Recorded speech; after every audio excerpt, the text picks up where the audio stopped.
The moonstone ring slipped from her finger more easily than she expected. Sanara held it up to the lantern light one last time, watching the pale gem catch fire in its silver setting. 3 years she had worn it. 3 years of believing that a girl with no family name and no pack standing could still be chosen by the most powerful wolf in the Hollow Reaches. 3 years of secret meetings in the apothecary garden, of whispered promises beneath the willow trees, of his mouth at her throat swearing she was the only one he would ever want beside him. She set the ring on the writing desk between them. Across the chamber, Marrow Keep groaned in the wind. Snow battered the leaded glass. Below, in the great courtyard, the engagement banquet had emptied 2 hours ago, and the last of the noble guests had retreated to their guest wings, drunk on plum wine and rumor. Vile did not look at the ring. He stood at the hearth with his back to her, one hand braced against the carved mantel, the other curled into a fist at his side. The firelight rendered him in copper and shadow, the broad sweep of his shoulders, the dark hair he had let grow long this winter, the silver chain of office she had clasped around his neck on the night he became Alpha King of the 4 allied packs. He had not turned to face her since she had begun to speak. "Did you hear me?" she said quietly. It was not a question. "I heard you." "Then say something." He did not. Sanara pressed her palm flat against the desk to keep her hand from trembling. She had rehearsed this. She had walked the long corridor from her chamber to his, repeating the words in her head until they felt almost bearable. "I am breaking the engagement. You are free. I am leaving Marrow Keep before dawn. Do not look for me." What she had not rehearsed was the silence afterward. "I saw the message," she said. Her voice was steady. She was proud of that. "On your desk. Yesterday morning, when I came to bring you the tincture for your shoulder. I did not mean to read it. The seal was already broken." His shoulders moved once, sharply. A breath drawn and held. "It was from your council?" she went on. "From all 4 of them. Every alpha of every allied pack. They have set you a choice. Take a noble bride from one of the ruling houses by the spring equinox, or they will withdraw their warriors from your borders." They named 4 candidates. They named the dowries. They named the alliances each match would secure. She swallowed. "They did not name me." He turned then. She had been waiting for it, bracing for it. But the look on his face was not what she had imagined, not anger, not pity, not even surprise. It was something colder, something carefully assembled. "Sanara." His voice was low, controlled. "You should not have read that. I know. It does not mean what you think. It means," she said, and her voice cracked once and then steadied, "that the woman you promised to marry will cost you 4 armies. It means that every wolf who follows you will pay for me in blood when the southern raids come this summer. It means that I am the price of your kingdom, and I am not going to let you pay it. That is not your decision. It is exactly my decision." She took a step back from the desk. From him. From the ring. "The engagement was mine to give. It is mine to take back." A muscle leapt in his jaw. His amber eyes had gone very still, the way they did before a storm broke. She had seen that stillness in council chambers and on battle plains. She had never seen it turned on her. "You will not leave this keep tonight," he said. "I will." "Sanara. Do not." She held up one hand. The mark beneath her left collarbone, the secret claiming bite he had given her on the longest night of last winter, flared with sudden heat. She ignored it. "Do not say my name like that. Do not look at me like that. I am giving you a clean way out. Take it. Marry the Highwater girl or the Brightwater girl or whichever one of them brings you the most spears. Be the king your people need, and let me go." For a long moment he did not move. Then, very slowly, he crossed the room to her. He did not touch her. He stopped just close enough that she could feel the warmth of him through the thin wool of her dress.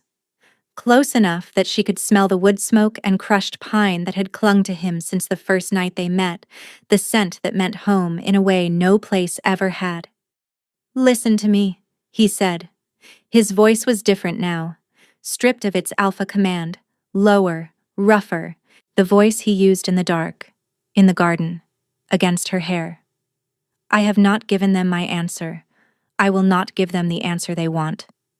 There is a way through this. I have been working on it for a month. Give me until the equinox and I will show you." "Until the equinox," she whispered. "Trust me." She looked up at him, at the man whose hands had trembled when he first touched her face, at the king whose people would die for him in the snow this summer if she stayed, at the wolf whose counsel had counted her worth in withdrawn armies and found her wanting. "I do trust you," she said. His shoulders eased. "That is the worst part of this," she said. She turned away before he could answer. Her cloak was already on the chair by the door. The small leather satchel she had packed 3 nights ago, when she had first read the message and known what she had to do, was hidden beneath it. She lifted both in one practiced motion. "Senara." She did not stop. "Senara, do not do this. Whatever you think that letter said, you are wrong about what it means. Stop. Look at me. Look at me." The alpha command struck her between the shoulder blades. She felt it ripple through the half-formed bond like a hand closing around her spine. Any other wolf in the keep would have been on their knees. She felt her own knees buckle, felt her wolf, the small, uncertain thing that had only begun to wake in her since his bite, whimper and try to obey. She set her teeth and kept walking. His sharp intake of breath behind her was the only sign that he understood what had just happened, that she had refused him, that whatever bond he had begun on the longest night had not finished forming, and she was walking away before it could. She closed the chamber door behind her without looking back. The corridor was empty. The torches had burned down to embers. Senara walked with her hand pressed flat against the mark beneath her collarbone, where the heat had gone from a flare to a slow, hard burn, and she did not let herself cry until she had reached the servant's stair. Then she ran. The kitchen door, the herb garden, the broken stretch of curtain wall behind the stables where she had slipped out 100 nights to meet him. The black gelding she had bargained for last week stood saddled in the trees beyond, breath steaming, tied where she had left him at moonrise. She rode west into the storm with her face turned away from Marrow Keep. She did not look back when she heard the howl. It came from the high tower, raw and broken and unending, a sound she had never heard him make before. It meant he had gone to the desk, after she left, and found the second letter she had hidden beneath the ring. The one she had written 3 nights ago, and could not bring herself to leave him. The one that began there is something you do not know about me, something I should have told you weeks ago. She had decided, in the end, to take that secret with her. Behind her, the howl rose into the snow and did not fall. She rode harder. By the time the keep's bells began to ring, calling every wolf within 10 leagues to muster in the courtyard, Senara had crossed the river and was already gone. She did not see Vial find the small, dark stain of blood she had left on the writing desk, where the unfinished mark beneath her collarbone had broken open as she walked away. She did not see him press his fingers to it and whisper a name no one else heard. And she did not know that the letter she thought she had taken with her was still on the desk, fallen open beneath the ring, where he would read it within the hour. 4 months later, the salt fishing village of Coldreach had stopped asking questions about the woman in the cliffside cottage. Senara was called Wren now. She had taken the name from a bird that had landed on her windowsill the morning the headwoman had asked her at the door, half frozen and visibly with child, what to call her. She was glad of it, because Wren was a small word and it suited the small life she had built. She traded herb work for firewood and salt fish. She set the broken arm of the cooper's boy when he fell from the rocks. She sat with the old weaver through 3 nights of fever and brought her back from the edge. By the 2nd month she had a place at the long table on solstice night, and the children no longer ran from her when she walked the cliff path. No one in Coldreach asked where she had come from. No one asked why a woman of her bearing knew how to dose wolfsbane down to the grain, or why she startled at the sound of howls in the dark, or why she sometimes pressed her hand to her collarbone as though pressing on an old wound. Coldreach had its own sorrows. It did not borrow others. The child inside her had begun to move in the 3rd month.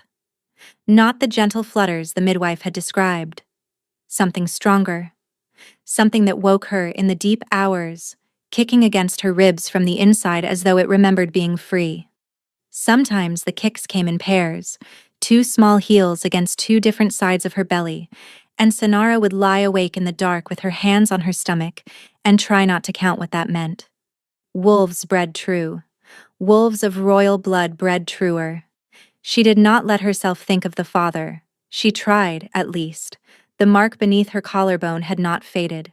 By every law of wolf kind she had ever heard, a broken claim should have closed and gone to flat scar within a moon. Hers had not. It had darkened. It pulsed when the wind came from the east. Some nights it woke her with a bright, clean burn that felt almost like a hand pressed against her skin from the other side of the world. She told herself it was infection. She told herself it was guilt. She did not tell herself the truth, which was that she could feel him. It was not constant. It came in waves. A great pressure, searching and then receding. A grief so vast she sometimes had to sit down on the cliff path and breathe through it because it was not hers, and it would not let her go. A name spoken over and over against her sternum in the small hours. Sonara, Sonara, Sonara, until she would press her face into her pillow and weep without knowing whose tears she was crying. She thought sometimes that she was losing her mind. She hoped, sometimes, that she was. It was easier than the alternative. The girl arrived on the morning of the spring market. Sonara was at the long table outside the headwoman's hall, weighing dried sea thistle for the winter stores, when she heard the rider come up the cliff road. She did not look up at first. Riders came to Coldreach now and again. Salt buyers from the inland towns mostly. Pilgrims to the old shrine on the headland. Then she heard the voice, and she went very still. "I am told there is a healer here."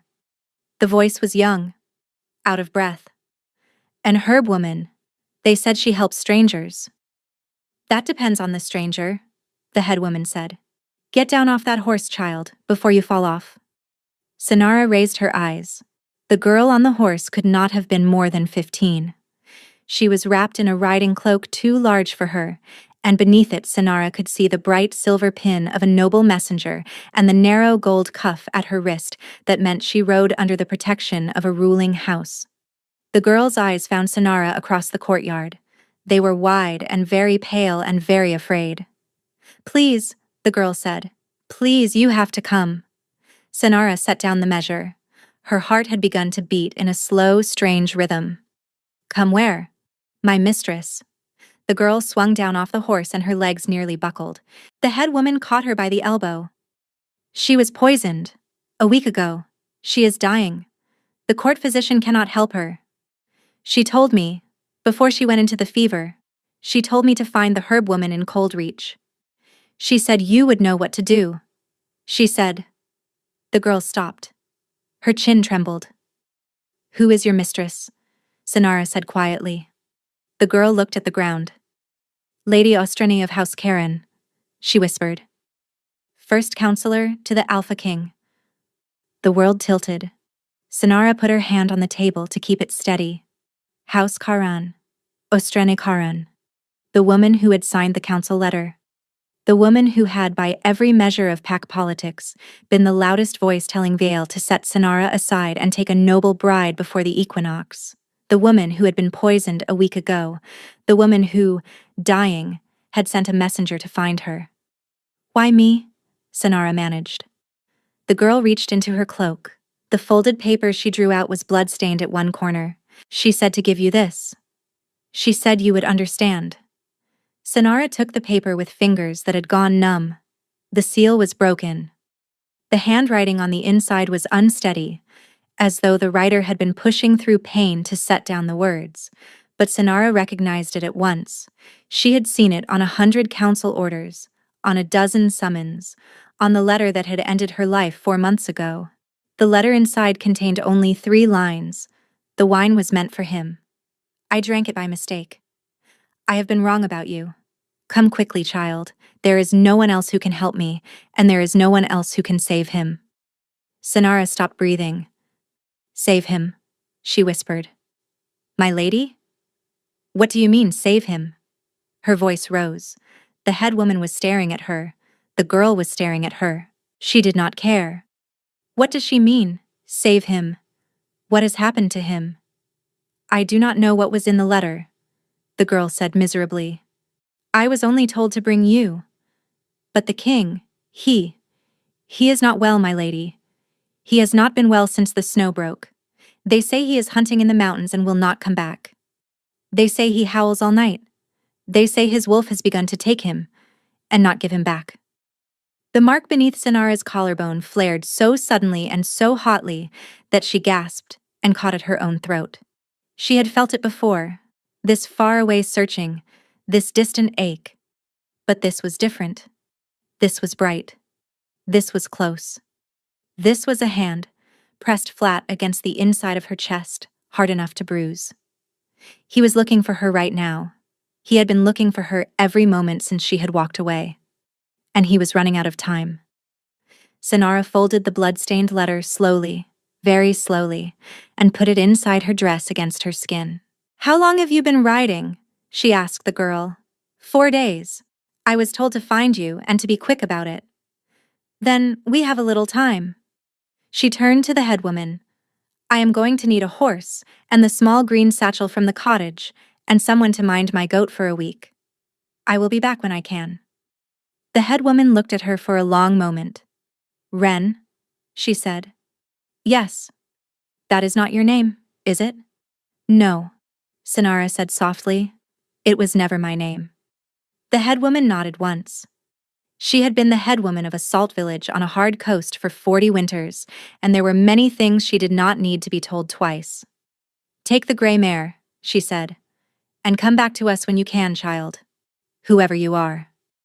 Sinara rode out of Coldreach an hour before noon, the messenger girl at her side, the mark beneath her collarbone burning steadily now, in a way it had not burned in 4 months. She rode toward the woman who had tried to take everything from her, who had drunk her own poison by accident, and who was now the only person in the world who could tell her what had truly happened in those last days at Marrow Keep. The road climbed. The sea fell away behind them.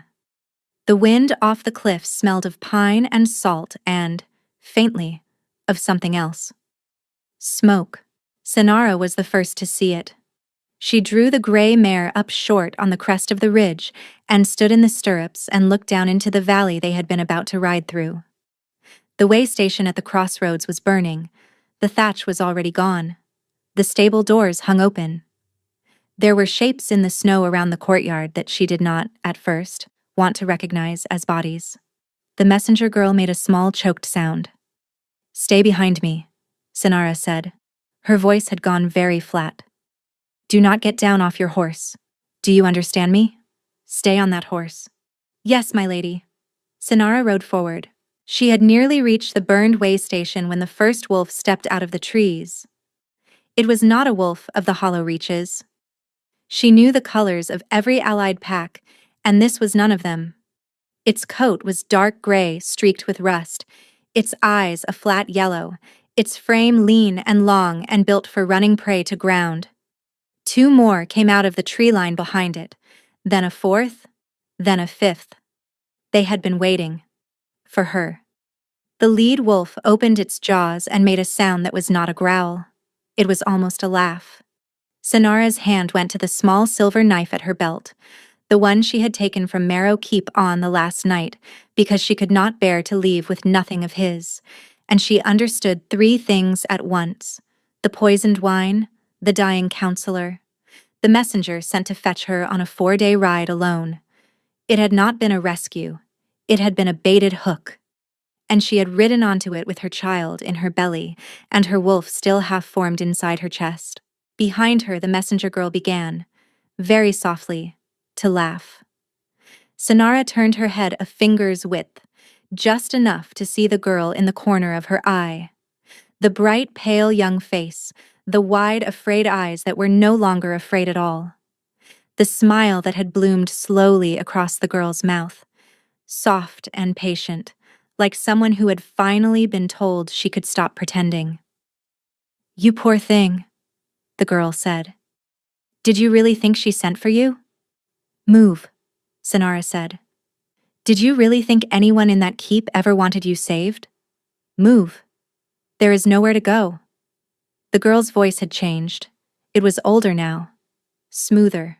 The voice of someone who had been pretending to be 15 for a long time and was tired of it. "The road ahead is held.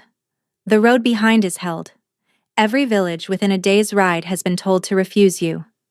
We have been waiting for you to leave the cliffs for a very long time, my lady. You should not have made it so easy." The lead wolf in the courtyard took one slow step forward. Sonara's mind moved very fast. The trees on her left fell away into a gully too steep for the gray mare. The road behind her, the girl was right, would be held. The road ahead led down into the burning way station and the 4 wolves waiting in its yard.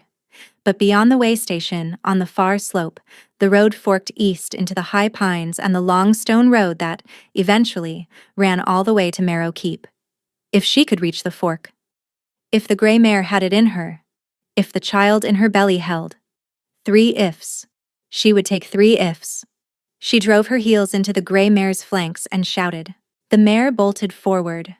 Not toward the way station. Down. Off the road.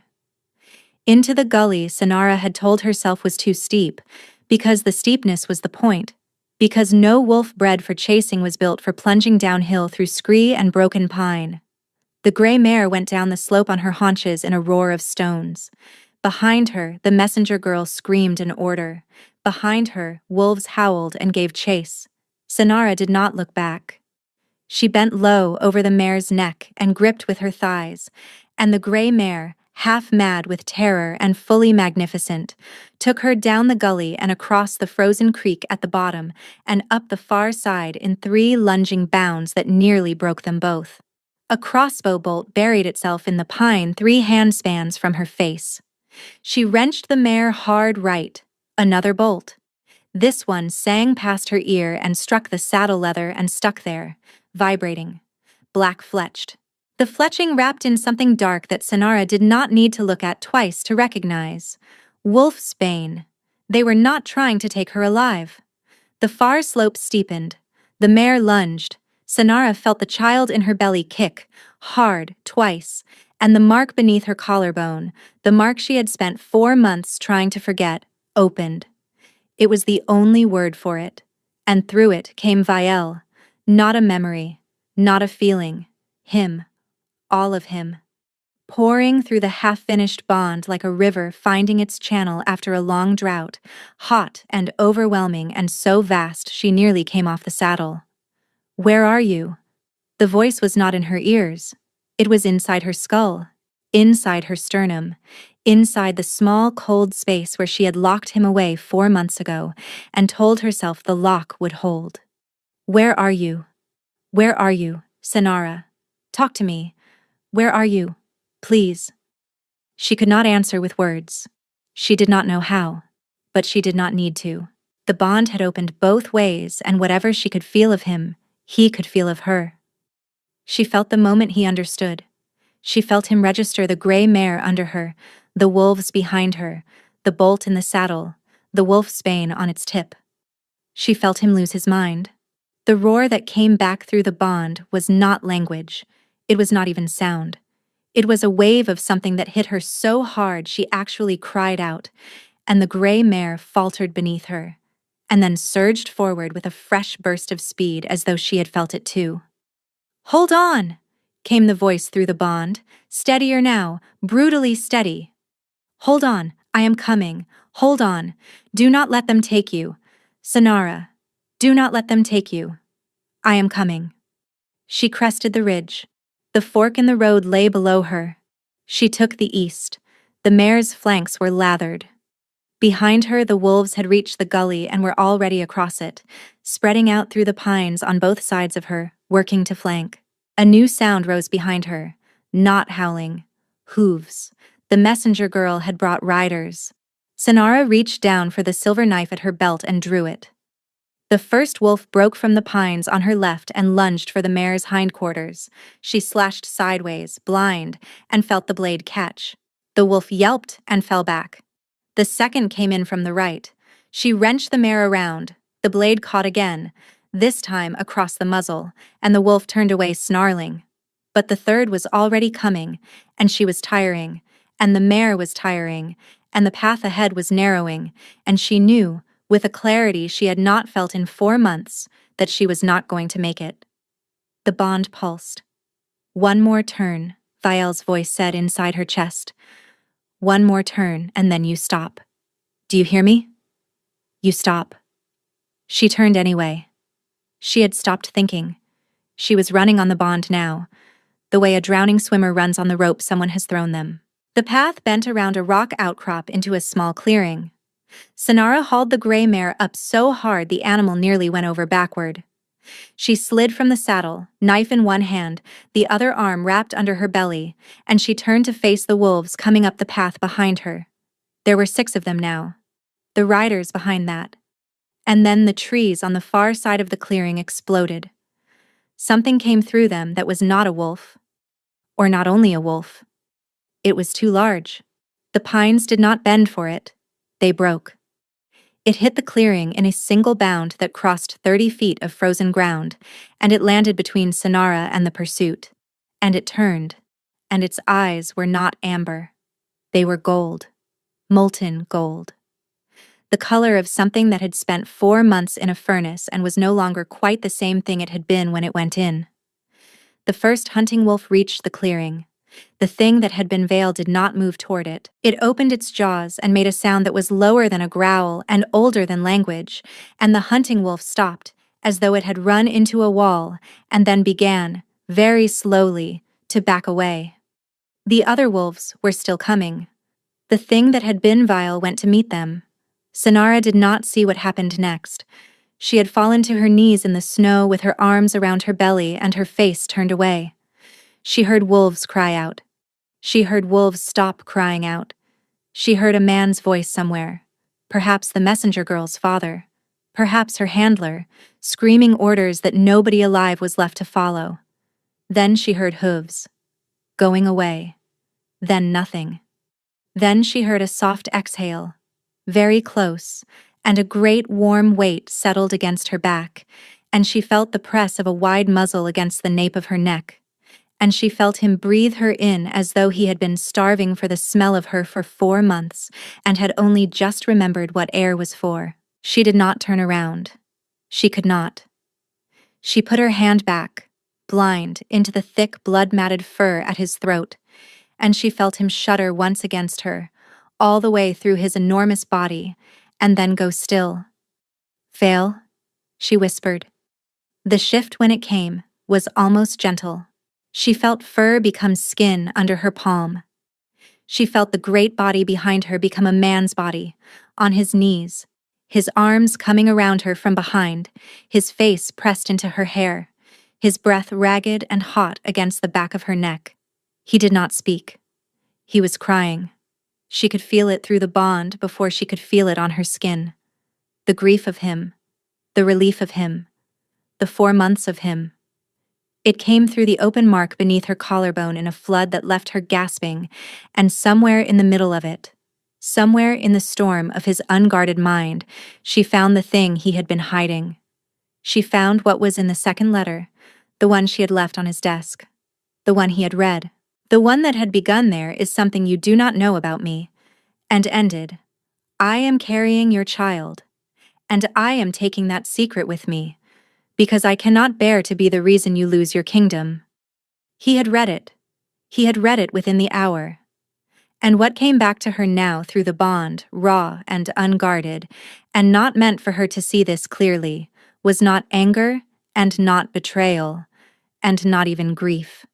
It was a single thought, repeated over 4 months without stopping, in a voice she barely recognized as his. "I am coming for both of you. I am coming for both of you. I am coming for both of you." Sonara turned her face into his shoulder and finally, after 4 months, broke. She did not know how long they stayed there. The snow soaked through her skirts. The cold had gone past her bones into the marrow of them. Vale had not moved. His arms were locked around her from behind, and his face was still pressed into her hair, and he was breathing in long, uneven shudders that she could feel all the way through her shoulder blades. "You need to put on a cloak," she said finally. He laughed. It was a wet, broken sound. "I have not thought about cloaks in a long time," he said. "You will freeze." "I will not." She turned in his arms until she was facing him, and for the first time in 4 months, she looked at his face. It was not his face. It was, and it was not. The bones were the same. The dark hair, the hard jaw, and the small scar at the edge of his mouth she had once kissed on a summer night in the apothecary garden. But the man she had walked away from at Marrow Keep had been a king. The man kneeling in front of her now was something hollowed out. His cheekbones stood too sharply. His eyes were rimmed dark. There was a tremor in his hands that she did not remember. "What did they do to you?" she whispered. "Not them." His voice was rough. "You." She flinched. He caught her face in both his hands at once. "No. That came out wrong. I did this. I let you walk out of that room. You begged me to release you, and I tried to command you instead, and I will pay for that for the rest of my life." "You read the letter," she said. It was not a question. His eyes closed. "Yes." "How long after I left?" "Less than an hour." "And you came after me?" "I have been coming after you for 4 months." He opened his eyes. They were wet. "I have not stopped. I have not slept. I have ridden every road in the Reaches twice. I had men in every port and every pass. 3 weeks ago, I crossed the border into Karan lands without permission and tore the southern garrison apart with my hands because I thought one of their captains had seen you. He had not. I am told I nearly killed him. I do not remember it." He let out a broken breath. "My beta has been ruling in my place. The council has been calling for my abdication. I have not cared about anything since the morning I read what you wrote and understood that I had let you walk out of that keep alone and pregnant in the middle of a winter storm because I was too proud to tell you the truth." "What truth?" "That the council had ordered me to set you aside, that I had refused, that I had spent the month before our engagement banquet drafting an alliance that would replace the 4 armies they were threatening to withdraw, so that I would never have to choose between my crown and you, that I had it almost finished, that I was going to bring it to you on the morning after the banquet, and lay it in your lap and tell you to marry me anyway, because I had found a way." She could not breathe. "You did not tell me," she said. "I wanted to surprise you." "Vale." "I know." His thumb moved across her cheek. "There are no words bad enough for what I did. I let you read that letter on my desk, and I did not come after you that day because I thought I had 2 more weeks. I was so certain I could fix it before you ever needed to know how close it had come. I was wrong. About everything." His voice cracked. "I have loved you for 3 years, and I did not know you well enough to understand that you would always walk away if you thought it would save me. That is on me, Sonara. That is mine." A small sound escaped her throat. She had spent 4 months building a wall around the part of her chest where this conversation lived. Brick by brick, night by night, in a cottage by the sea. The wall came down all at once. She did not decide to lean forward. She simply was leaning forward.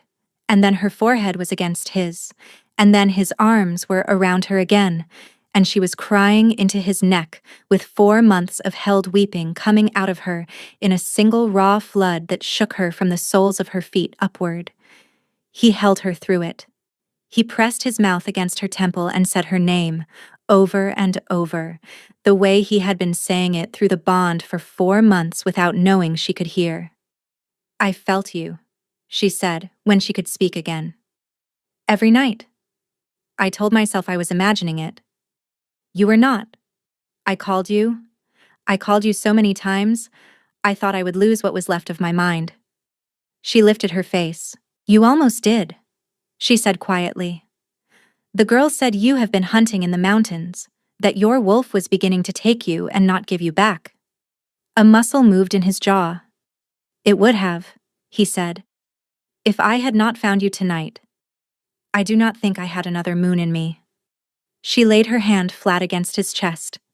His heartbeat was very fast and very strong and uneven, the heartbeat of a man who had been running for a long time on something that was not quite life. Vale? Yes. Who poisoned the wine? He was very still. Tell me, she said. It was not Ostrena. His voice had gone careful, the way it went when he was choosing each word. Ostrena sent the council letter, yes. She wanted me to take a noble bride. But she did not want me dead. She wanted me governable. The wine was someone else. Who? That is what I am here to find out. He paused. And it is what they were trying to keep me from finding out by getting to you first. Cold went through her. The girl, she whispered. The messenger. I do not know who sent her. Yet. But I will know before this is over.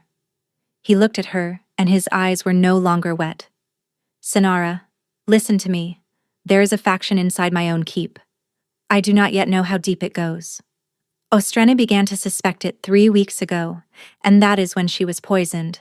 The wine that was meant for me at the engagement banquet was almost certainly the same brew that put her in her sickbed, and she is the only one who can name the people who arranged it.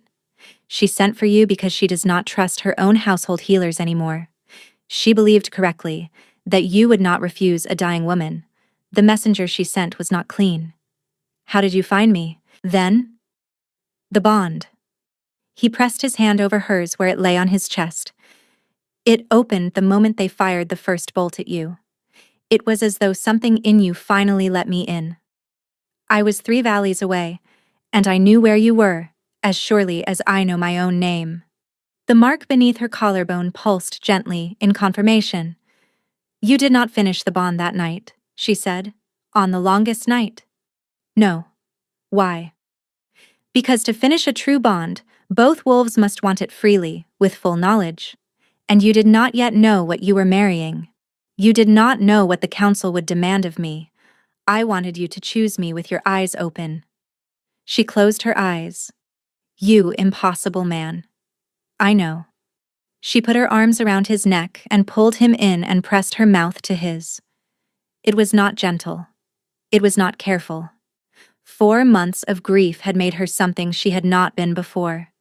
And she kissed him the way a woman kisses someone she has already mourned.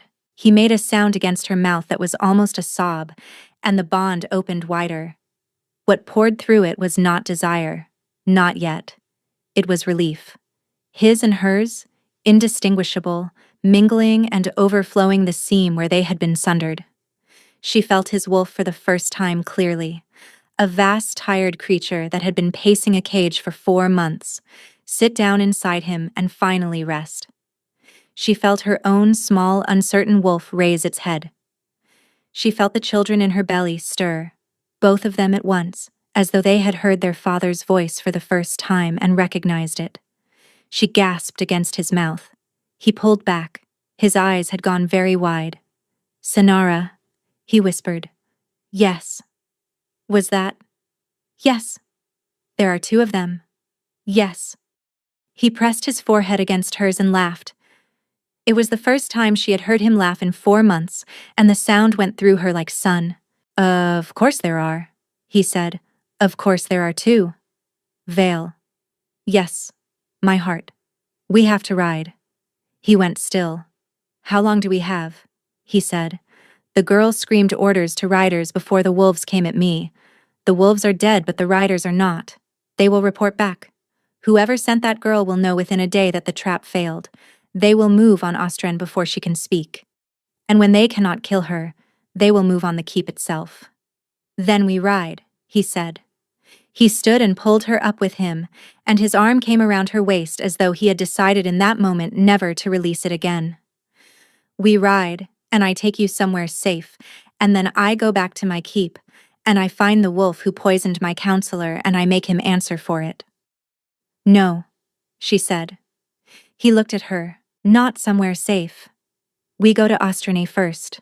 Together. She will speak to me where she will not speak to your beta. I am the one she sent for. I am the one who can keep her alive long enough to name the people who did this. If we lose her, the conspiracy goes on, and we will be running for the rest of our lives. Sinara, you are pregnant, with twins, by a wolf who has not slept in 4 months. You will not ride into the heart of the people who just tried to kill you. I will. I cannot, he said. His voice broke on it. I cannot lose you again. She put her hand against his cheek. Then do not lose me. Stay with me. Do not let me out of your sight. Bring every wolf you trust. We do this together, or we lose everything. For a long time, he did not answer. Then, very slowly, he pressed her palm to his mouth. Together, he said. The mark beneath her collarbone pulsed once, hard. A long way off, on the other side of the ridge, a horn sounded. Then another, closer. Vial's head lifted. His eyes went gold. Mine, he said. Those are mine. My beta has caught up. The horns came again. 3 short blasts. A pause. 3 short blasts. His face changed. What? She said. That is not a riding signal, he said softly. That is a recall. Something has happened at the keep. The third set of horns came. 3 short. 1 long. Vial's hand tightened on her arm. Sinara, he said. We have to go, now, right now. They are calling me back because Marrow Keep is under attack. They rode through the night and into the white dawn. His beta met them at the second crossing, with 8 outriders and a string of fresh horses. The beta was a broad, black-bearded wolf called Oren Halloran, and Sinara knew him by reputation, the man who had held the eastern border alone for 2 summers when Vial was still a young alpha. He took one look at Sinara on the gray mare, and another at the king walking beside her with one hand on her saddle, and his face the color of ash, and he did not ask a single question. He swung down from his own horse, stripped his fur-lined cloak off his shoulders, and put it around her himself. My lady, he said. He did not bow. He did not have to. The cloak said it. Oren, Vial said. Tell me. It started at moonrise yesterday. Oren's voice was flat. He spoke as he handed her up onto the fresh horse, a tall bay with quiet eyes. A fire in the kitchens, then a fire in the south stable, then 4 of the gate guards down with cut throats from the inside. We held the inner keep, but we lost the outer ward. Whoever did it had been in our walls a long time. Lady Ostrane is still alive as of an hour ago. Barely. Her runner reached me at the 3rd crossing. Who is leading them? Vial said. That is the part I rode 3 horses to death to tell you. Oren's mouth thinned. Edrin. Vial went absolutely still.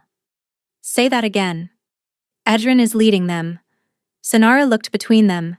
Her hands had gone cold inside the cloak. Who is Edrin? She said quietly. It was Oren who answered. He did not look away from Vial's face. His brother, Oren said.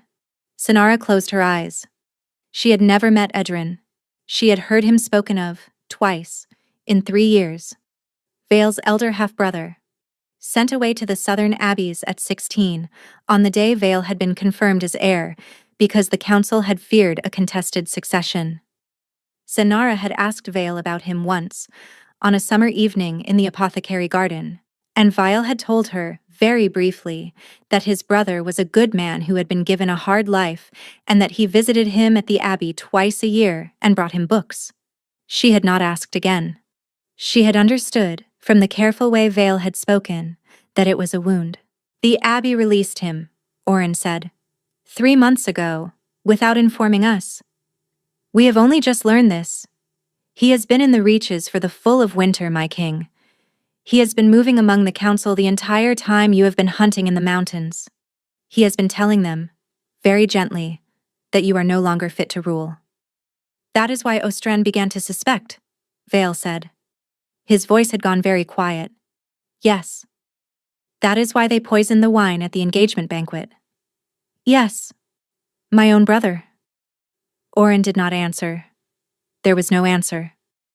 Val turned his face away. He stood for a long time with one hand against the bay's flank and his shoulders rigid. Sinara could feel, through the bond, the thing happening in his chest. The poisoning had been a wound. The kingdom in flames was a wound. But this was the wound under the wound, the one that had been there a long time, buried, scarred over, and now opened fresh. Vael, she said softly. He did not turn. She slid off the bay before Oren could stop her. She walked around to him. She put her hand on his back, between his shoulder blades, and she felt him take a long, uneven breath. He will not have you, she said. He will not have your kingdom. He will not have your throne. And he will not have me. Do you hear me? He will not have any of us. He turned and looked down at her. His eyes were wet again, but they had also gone hard. No, he said, he will not. He lifted her back onto the bay himself. His hand closed for a moment around her ankle, gentle, possessive, anchoring. Then he was on his own horse, and Oren was on his, and the 8 outriders formed up around them, and they rode for Marrow Keep. They reached the high pass at midday.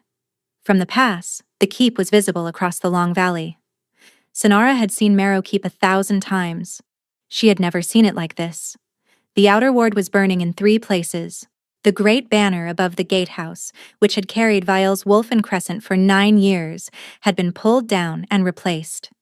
The new banner was white. On it, in heavy black, was the shape of an open book. The Abbey sigil, Vael said softly. He has flown his old order's colors. He is telling the kingdom that he is the lawful heir. Is he? Sinara said. Vael was quiet for a moment. Under the old laws, before the council reformed the succession, the eldest son inherited regardless of his mother's standing. Adrian is older than I am by 4 years. If those laws were restored, he would have the better claim. He is not stupid, Sinara. He has been planning this since the day they sent him to that abbey. I went to visit him twice a year for 15 years, and I did not see it. You loved him, she said. Yes. That is not a failure. It is a failure tonight. A horn sounded from the keep. Then another. A rider broke from the gatehouse and came down the road toward them at a hard gallop, white flag of parley above his head. Oren's hand went to his sword. Hold, Vael said. The rider drew up at the foot of the pass and looked up at them. He was young, barely past his second shift, and Sinara could see, even from this distance, that he was terrified. My king, he called up. I bear a message from the Lord Idrin. Then bear it, Vael said. He says, my king, that he holds the lower keep. He says he holds 83 of your household and your guard as guests under his protection. He says he holds the Lady Ostreni, who is not yet dead, but soon will be, and whose deathbed words he will allow you to hear if you come into the great hall alone, unarmed, before the next full bell. And if I do not? The young messenger swallowed. He says, my king, that he will hang Lady Ostren from the gatehouse at the next bell, and then the next 83 guests, 1 each bell, until you come. Val did not answer for a long moment. Then quietly, tell my brother that I will be at the gates within the hour. My king, Oren began. Tell him, Vael said. The messenger wheeled his horse and galloped back toward the keep. Vael turned to Oren. His face was perfectly calm. Take 6 of the outriders, he said. Circle south. Enter through the river postern. You will have to swim. The water gate has not been guarded in 20 years because no one believes a wolf will swim in winter. He has not been here long enough to remember. You will bring out Ostrene, alive if you can. Her testimony if you cannot. Find Marta in the kitchens. She will know which corridor. Yes, my king. The remaining 2 outriders, and Sinara, will wait at the upper crossroads with the spare horses. If I do not return by sundown, they will ride for the eastern border and they will not look back. Vael, Sinara began. They will ride for the eastern border, he repeated, and they will not look back. Sinara, do you hear me? No, she said. He turned toward her. No, she said again. I am not going to the upper crossroads. I am not waiting at a safe distance for your sundown. If you walk through that gate alone, he will kill you within the hour and you know it. You said it yourself. He has been planning this for 15 years. Sinara. He does not know I am alive. Vale went still. He thinks I died in the snow 4 months ago, she said. Or he thinks I am still hiding. He does not know I have come back. He does not know what I am carrying. He does not know that the bond between us has opened. We can use that. I can use that. Send me in with you. As his guest. As his hostage. He will not refuse a chance to humiliate me publicly before he kills you. And once I am inside, I am inside. I can reach Ostreni. I can buy Orentime. I can stand in the hall and speak the one thing in this world your brother is not prepared to hear. What? Val said. She looked up at him. That his older brother is still loved, she said softly, by the wife he was sent away to make impossible. Val closed his eyes. Sinara. Yes. You are asking me to walk you into a hall where my brother intends to hang the woman who saved my life. I am asking you, she said, to trust me the way you wanted me to trust you. He did not answer for a long time. Then he opened his eyes, and they were gold. Together, he said. Together, she said. And below them, in the burning keep, the bell began to toll. The gate of Marrow Keep opened to admit them at the 7th stroke of the bell. Sinara walked through it on Vael's arm. She had insisted on that. Not behind him. Not led by guards. On his arm as a queen walks beside her king. She wore Oren's fur-lined cloak over the same plain wool dress she had ridden in, and her hand rested lightly in the crook of his elbow, and her belly, 4 months and unmistakable, was visible to every wolf in the courtyard the moment her cloak parted at the stairs. The intake of breath, when they saw her, ran through the courtyard like a wind.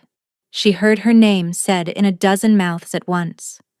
Heard it carried up to the upper galleries, heard the silence that followed it. The shocked listening silence of a household that had been told for 4 months that the king's lover had died of grief in the storm, and was watching that lie walk in through the gate. Vael's hand came over hers. Now, he murmured. Now, she agreed. They climbed the stairs to the great hall together. The doors stood open. Edrin had wanted them open. He had wanted Vael to see, from the threshold, exactly what he had walked into. The hall was lined with armed men. A full third of the figures along the walls were human, hard-faced southerners in the dark robes of the Abbey's lay militia. Idran had brought outsiders. He had brought witnesses. He had brought men who could not be commanded by an alpha's voice. At the foot of the dais, on a low cot, lay an old woman in a gray shift. Her face was the color of tallow. Her eyes were closed. Sinara saw the slow rise of her chest and knew, with a healer's certainty, that Lady Ostreni Karan had perhaps 3 hours of life left in her. On the dais itself, in the chair that had been Vael's, sat a man Sinara had never seen in person. He was thinner than Vael, paler, with the same dark hair gone prematurely silver at the temples. He held himself like a scholar, not a soldier.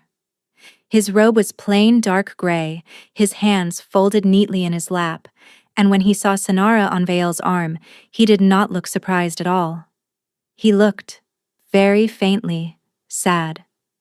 Brother, he said softly. Edrin. You brought the girl. I brought my wife. A small ripple went through the hall.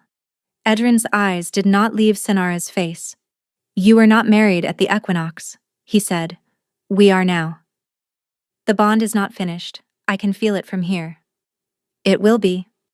Edrin inclined his head, as if accepting a small point of theology. Sinara of no house, he said gently. Welcome to the keep you walked away from. Lord Idrin of the Southern Abbeys, she said. Her voice was steadier than she had expected. I am sorry it has taken me 4 months to come and meet you. A flicker of something crossed his face, not anger, almost amusement. You are braver than I was led to believe, he said. I have had 4 months to think, she said, About what I would say to the man who poisoned a counselor and burned a kitchen and took 83 of my husband's household hostage to draw him into a room. I have settled on a few things. Have you? Yes. I am all curiosity.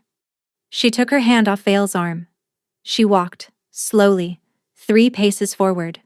Vale did not stop her. She had told him on the high pass exactly what she was going to do, and he had agreed.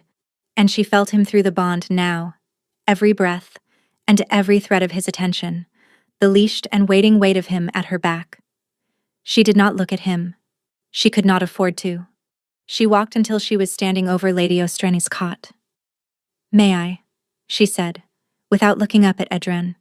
"May you what?" "Tend to her. She is dying. I am aware." Edren's head tilted slightly. "Why would I let you do that?" "Because you did not bring me into this hall to watch your only witness die in front of me," Sonara said, still without looking up. "You brought me into this hall because you have already decided how this scene is going to end, and you want me to be alive to see it. Lady Ostrene dying quietly while I stand here and do nothing weakens the scene. You are a careful man, my lord. You do not waste scenes." A long silence. "You are not what I was told," Edren said, very softly. "Few of us are." "Tend to her, then." Briefly. Sonara knelt. She had been carrying the small green satchel inside her cloak the entire ride. She drew it out now. Her hands did not shake.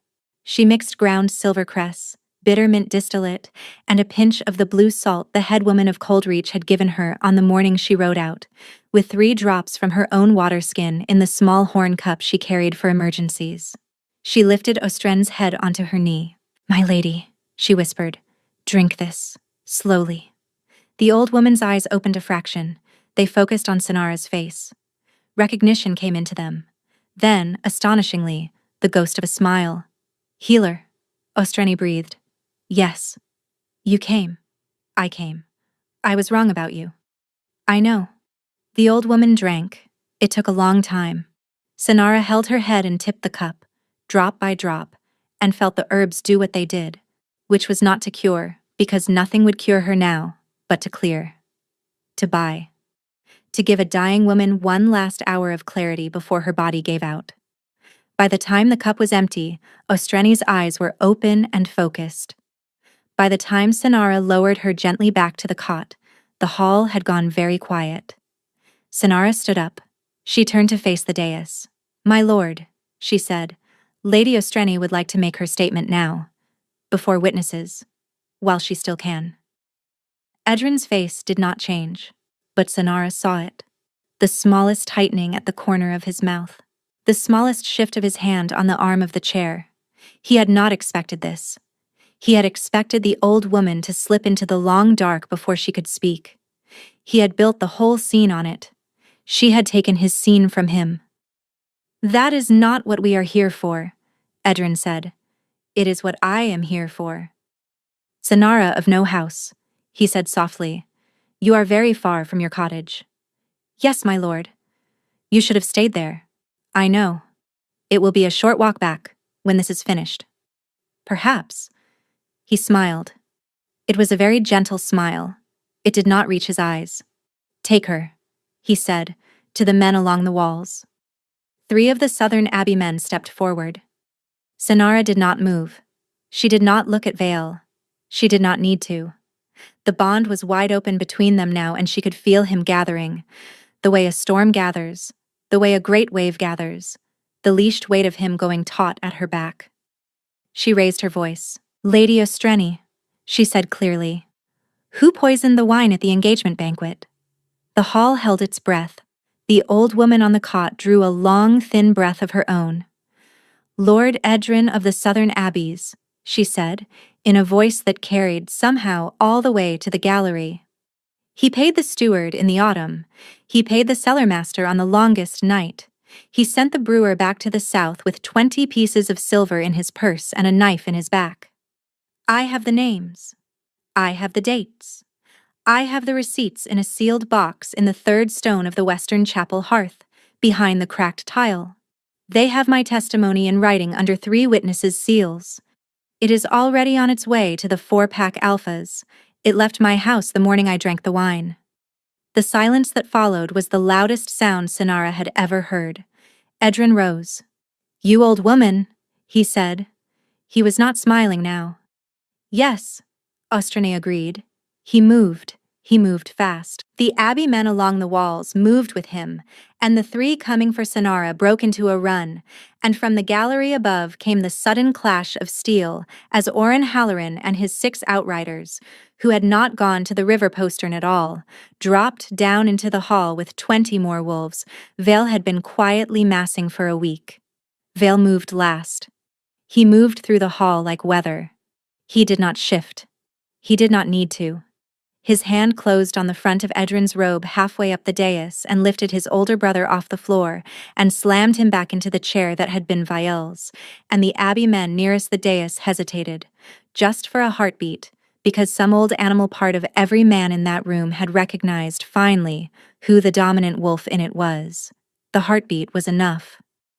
In the chaos that followed, Sinara heard Ostrane cough once, softly, and go still. She heard Orin shout an order.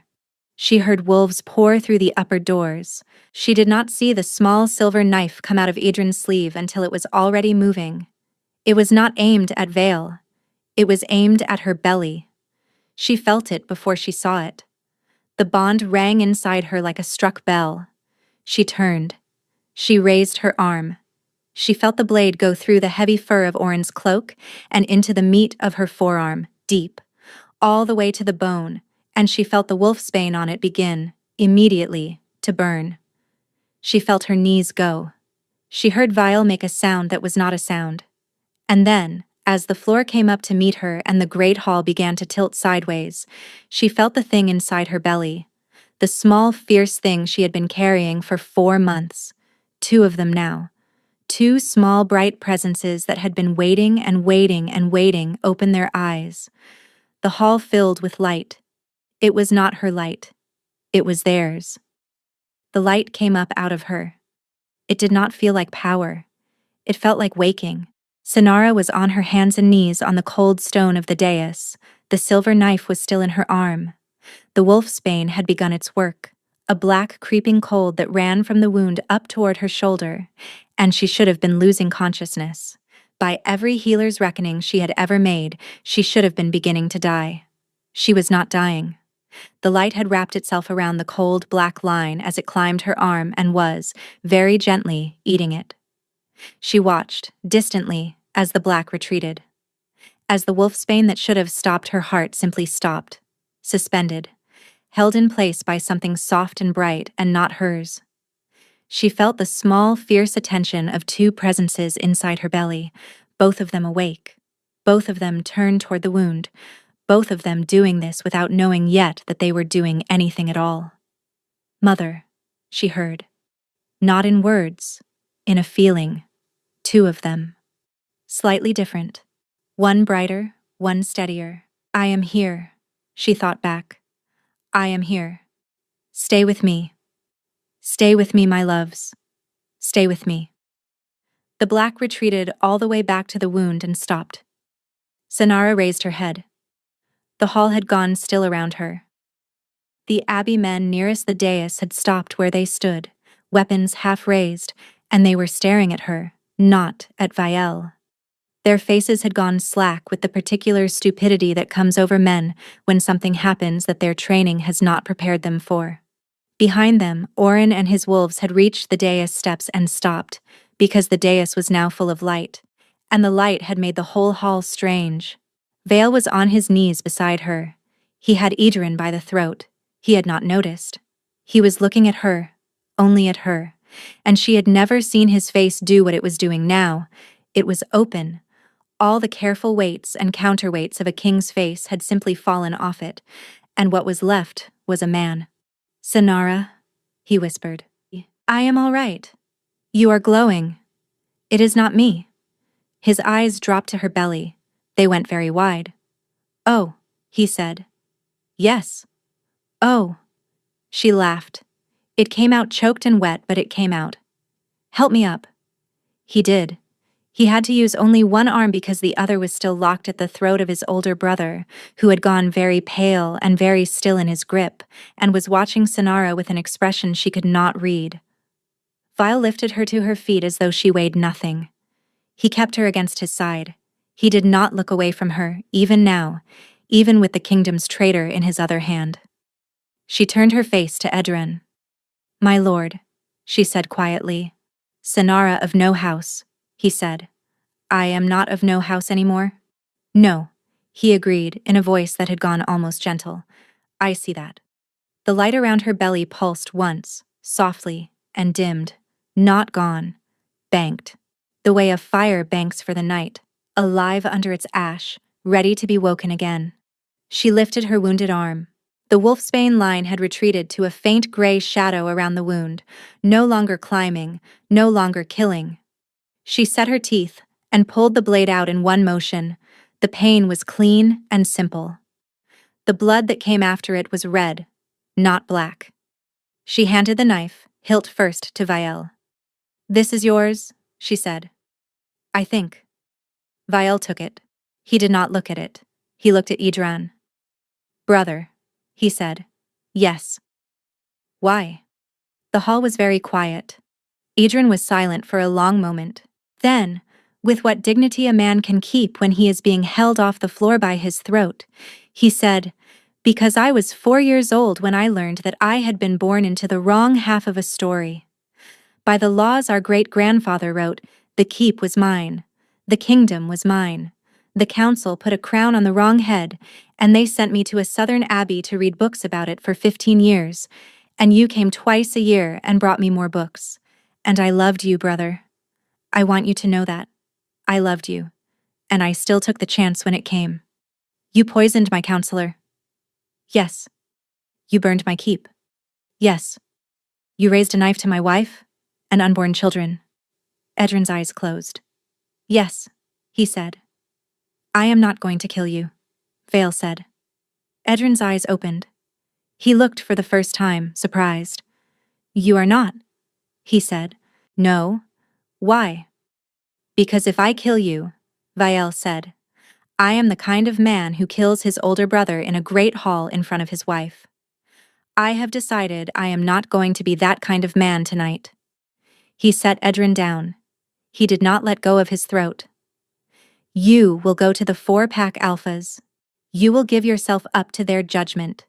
You will be tried under the laws you spent 15 years studying, and you will accept what they decide, whatever it is. Do you understand me, Edren?" "Yes." "Say it." "I understand you, brother." Val let go of his throat. Edren did not run. He did not draw another knife. He simply stood, where Val had set him down, with his head bowed, while Oren's wolves came up the dais and took him by the arms and led him out of the hall. Sonara watched him go. She had heard what he had said, the thing about the wrong half of the story, and she understood in a small, clear, cold place inside herself that he had not been entirely lying. There was a shape of truth in him, a wound that was real. None of it excused what he had done. All of it had to be witnessed anyway. When the doors closed behind him, she turned her face into Vial's chest and let go. He held her for a long time. The hall around them began, slowly, to come back to itself. Oren gave orders in a low voice. Wounded wolves were carried out. The Southern Abbey men, leaderless and stunned, laid down their weapons one by one and were taken to the lower cells. At some point, Sonara realized that someone was calling her name. It was coming from the cot at the foot of the dais. She lifted her head. Lady Ostreni was still alive. Sonara crossed the dais and knelt beside her. The old woman's eyes were open. They were very clear. "Healer," Ostren whispered. "My lady. I am going. I know. Tell him." Her hand fluttered. Sonara took it. "Tell him I am sorry. For the letter. For the 4 months. For all of it. He knows. Tell him anyway." "I will." Ostreni's fingers tightened. "And tell my niece, the little one, in the south. Tell her the Karin lands go to her now. The papers are with the Alphas. She is not to be afraid." "I will tell her." "Good." The old woman's eyes closed. They opened once more, looked with a kind of wonder at Sonara's belly. 2. Yes. Good, Ostrene said again. And then, very softly, good. She did not speak again. Sonara held her hand until it cooled. The bond was finished that night. Val would not have it in a hall that still smelled of smoke and wolfsbane and a counselor's death. He took her up the long stair to the king's chamber, the chamber she had walked out of 4 months ago, and he closed the door behind them. She came to him. She put her hand on his chest. The mark beneath her own collarbone, the half-finished mark, was burning steadily, not with pain anymore, with readiness. "You are sure," he said. "I am sure. Sonara, once it is done, it is done. Even death will not undo it. Vael. Yes. Stop talking." He laughed once, a small startled laugh, and bent his head to her, and bared his throat in the old way she had read about and never thought to see. She rose on her toes. She set her mouth where his pulse beat hardest. She felt him shudder once, all the way through. She set her teeth. She bit. The bond did not explode. The bond settled. It was the difference between a window thrown open in a storm and a door closed at last against the cold. Everything that had been pouring through the half-open mark for 4 months stopped pouring, and instead simply was, a steady warmth between them, a steady knowledge, his heart in her chest and hers in his thought reaching for hers and finding it, hers reaching for his and finding it home. She tasted his blood, and she tasted, underneath it, every promise he had ever made her, every promise he had ever kept, and the one he had been trying to keep on the night she walked away. She lowered herself. He was crying. She was crying. He pressed his forehead to hers and said her name. Once, and she said his. Once. And they did not say anything else for a long time.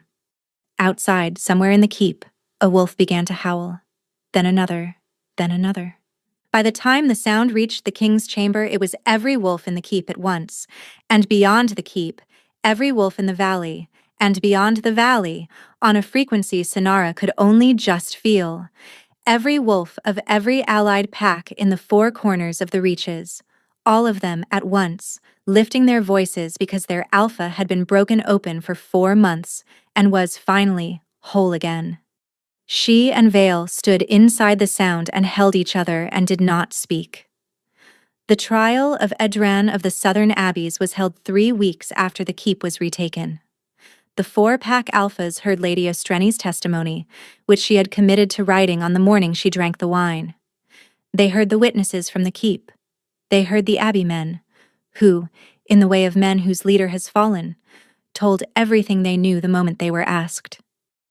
They did not take Edran's life. They sent him back to the Southern Abbey under permanent watch, with the order that he was never again to leave its walls. Vale had spoken in his brother's defense at the trial, briefly, awkwardly, about a small boy who had once shared a tutor with him in a sunny room in this same keep. The alphas had listened. They had not been moved. But they had been, perhaps, informed. Sonara visited him once before the twins were born. She rode south with 2 of Oren's wolves and a small green satchel, and she sat across a wooden table from her husband's elder brother in a stone room with 1 high window. She set the satchel on the table. She gave him 3 books of healing lore, a pressed sprig of silvercress from the cliffs at Coldreach, a small clay cup, the kind a man might use to drink water in a quiet room. He looked at the cup for a long time. "Why?" he said. "Because I do not want to be the kind of woman who lets her husband's brother go thirsty in a stone room," she said. He bowed his head. She left him the cup. She did not visit again. But every spring, on the equinox, a small parcel went south from Marrow Keep, and a small parcel came back, and what was in the parcels was their own business. The twins were born on the night of the first autumn frost. The boy came first. He was small and dark and silent, and he opened his eyes the moment his father lifted him, and his eyes were already amber. He was named Arvin, after a small bright star that the old wolves had used to navigate by in the days before maps. The girl came second. She was smaller still, and not silent at all, and she came into the world with her fists already up. By the end of her first moon, her eyes had gone the same impossible silver gold as the light her mother had glowed with on the floor of the great hall. She was named Lyrien, after the first wolf in the old songs to choose her own name. Sonara held them both against her chest and watched her husband watch them, and, she thought, with a clarity that surprised her, I almost did not let this happen. She thought of the desk in the king's chamber, the ring, the 2 letters, the one she had left and the one she had taken, the 4 months of cottage and salt and the small bird on the windowsill. She thought, I almost walked away from this for the rest of my life because I thought I was saving him. She did not say it.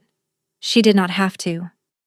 Vale had felt the thought go through her, and he reached across the bed and took her hand and pressed his mouth to her knuckles, and she felt his answer come back through the bond, simple and complete.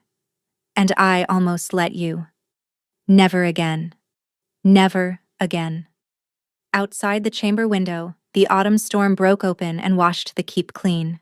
In the courtyard below, where the abbey banner had once flown, the wolf and crescent had been put back at the top of the pole. The rain came down hard for an hour and then softened, and then stopped, and a clean, pale dawn came up over the eastern ridge. In the cottage at Coldreach, an old headwoman opened her door to feed her chickens and found, on her step, a small wrapped parcel that had not been there the night before. Inside was a length of fine wool the color of cream, a sealed letter in a hand the headwoman had seen only once, and a small pressed flower of the kind that grew on the cliffs in late spring. The letter said only, "Thank you for the name. We have given it to a small wren-gray kitchen cat who already runs the keep. Come and visit us when the snow breaks. Bring your goat. He is invited." The headwoman read the letter twice. Then she folded it carefully and put it inside her dress against her heart, and went on with her mourning, smiling at nothing. In the great hall of Marrow Keep, 2 small cradles had been placed near the hearth. The fire burned low and steady.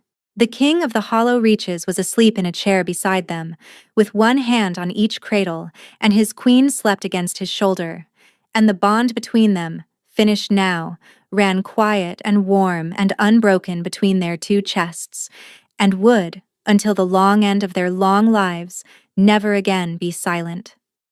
Outside, the wolves were quiet. They did not need to howl. Their king was home. Their queen was home. Their heirs were home. And the night, for the first time in a long time, kept its own counsel.